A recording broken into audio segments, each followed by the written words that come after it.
I got all these diesel heaters. I got 3 of them running. I bought one and it didn't work, and they sent me a free one. So this one is going to be for spare parts now. Problem is I got gas in there. I'm going to use this diesel caddy, and instead of pumping oil, I'm going to suck out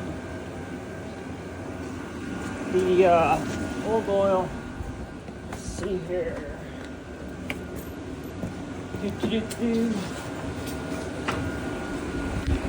All right, so we got those forward pumps, backwards fills.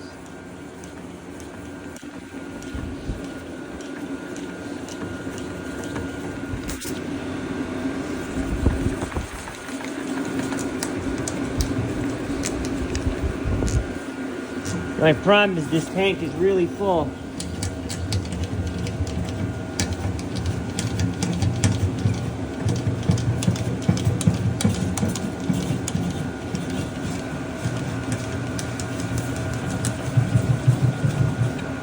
Go.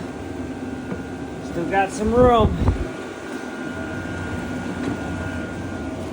Yeah, these diesel caddies are nice. Also got a gas one too. 2 gas ones and 2 diesel. Got like 100 gallons of gas. Got about 40 gallons of diesel plus what's in the tanks, and got about 20 gallons of kerosene. Gonna be building like a gas shed, get it away from the house to make it safer. We will see.